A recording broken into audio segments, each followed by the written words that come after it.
It's day 16 of working on the business, and I'm going to be honest and transparent in saying that I am feeling it. Now, do not worry, I'm not quitting, I'm not delaying. I'm going to still create a video, give these updates every single day, as well as putting at least 15 minutes working on the core product.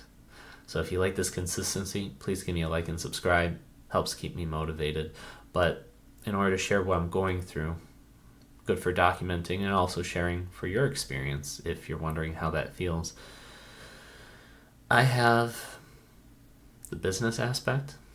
I also have full-time job as well as a certification program that I'm going through right now, and then also the personal life. And I feel that I'm obligated to a lot of different things, and in about like a month I should have more free time, but I need to still focus, put in the work, and grind it out. But that doesn't mean that throughout that process I'm still not feeling it, because there's certain things where it's kind of like you're screwed if you do, screwed if you don't.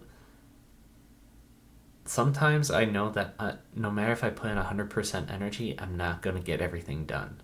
So effectively, I have to pick one thing knowing that I have to sacrifice another task that won't get done.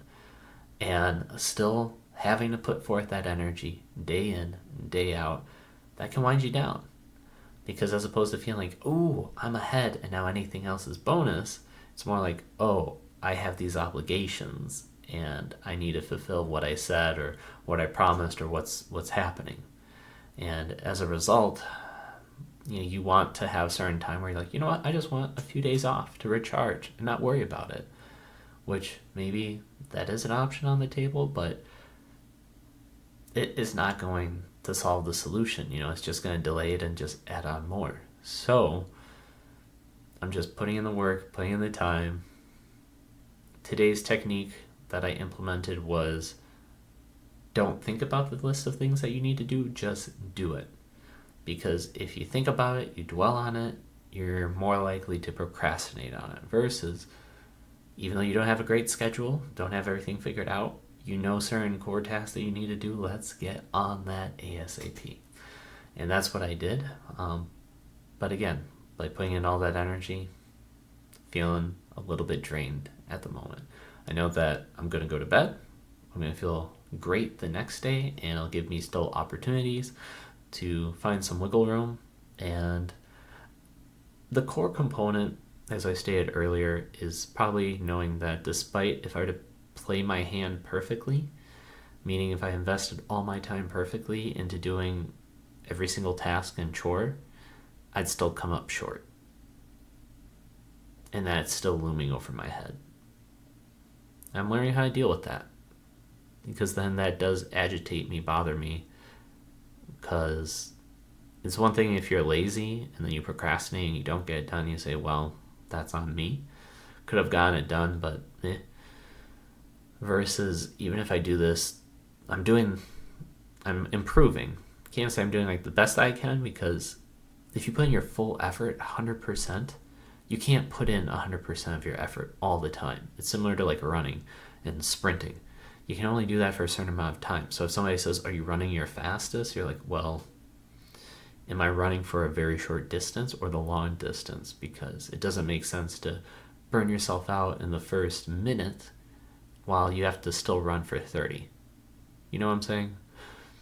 So my process is I'm improving, trying to be more time efficient, making sure that I don't waste time, that I can recharge faster, getting more sleep.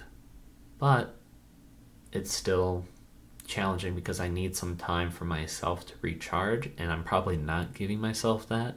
And knowing that even if I sacrifice that recharge time, I'm still going to be coming up short with certain tasks. So even just by communicating this, it's helping me out. It makes me think that when I have a chart right now about how to improve consistency, this is something that could be added to it. But again, so many tasks on the mind, I gotta take it one step at a time. So this is what I've been going through, just giving my raw thoughts. In the meantime, I'm going to give some other updates that I've been working on. So when it comes to the business, I first off posted up another short. Why? It's because I noticed that when I posted up the second one with my face just talking about, is that business right for me? The views took off, especially much higher in comparison to anything else. Since that time, I posted up another short, and I wondered, is it just copyright infringement? And which, don't get me wrong, I have no copyright infringement. This is all my original work, my material, so I knew that that couldn't be it, but I was thinking maybe on TikTok they hold it for a longer time to review before they release it to the audience, so I thought that could have been the case. So then today I decided to push out a different video, and one that may resonate with more people, talking about positive vibes, being kind to yourself, because this is what ironically I should be telling myself. So maybe I need to watch my own video and just tell myself to be kinder to myself, because ironically I may need to hear this right now. So that was one. I pushed out a YouTube short today. It does take a little bit of work. Secondly, I decided to go on Reddit.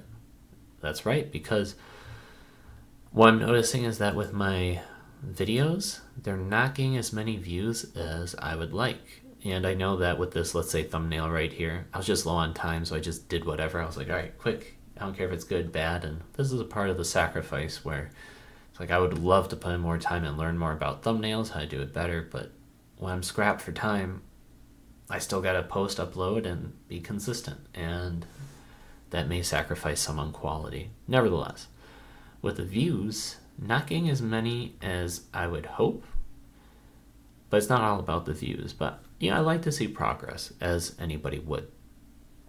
So I knew one of my goals was to start reaching out in different community groups, especially ones that this could be helpful for.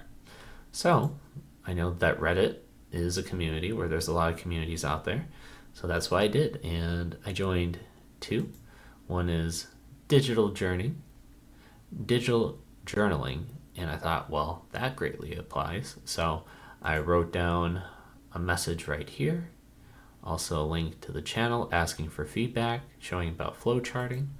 And second one was Optimist Fam, where I know the person that runs this, really positive dude, and I post up my short talking about be kind to yourself. So just trying to get in the flow, start building up with the community, because I can't just come in one day and be like, hey everybody, here you go. Right? You have to establish some goodwill, some connections. I want to be able to help people, but I also want people to be able to watch my content, give me great feedback as well. So it's a give and take, and I just can't come in last minute and expect that to happen. It takes time to build these connections. So that's why I felt it was really important to do that, and that's what I did. Now, am I going to get the reach and the results that I want from day one? Of course not, but I started. But it did take energy, time to figure this all out, because I signed in, for example, with Reddit, I signed in with my Google account. It creates my username by default, and it was just a weird one. So then I had to find a way how to delete it, make sure to unlink everything, delete posts, all that, and then go in and then sign in with the new account and do it all that way. So now I got a good username, got everything that I wanted. Cool. So it's nice. That also gives me total views. I like this. Cool. So, and the reason why I bring up talking about the community and why that's important is because I don't think the YouTube algorithm's really going to push it out. It's not going to catch on as quickly as just actually having a direct one-to-one conversation connection with the audience and the target audience, the people that I can assist, where this is what it's meant to help, which is creating these flow charts, showing the power and the benefits that it has, and being able to discuss this with the community. I could go on. I want to show more about the flowcharting process right now, but now that I see that it's about 10 minutes in, I'm just simply going to post this. I'm going to do more flowcharting, record that on my own, and try to get to bed early and be nice to myself, because I've been putting a lot of pressure on myself, and it's having an impact not only on me, but maybe indirectly with the people around me. So, want to share my raw thoughts? Make sure to like and subscribe. I'll see you in tomorrow's video. Bye.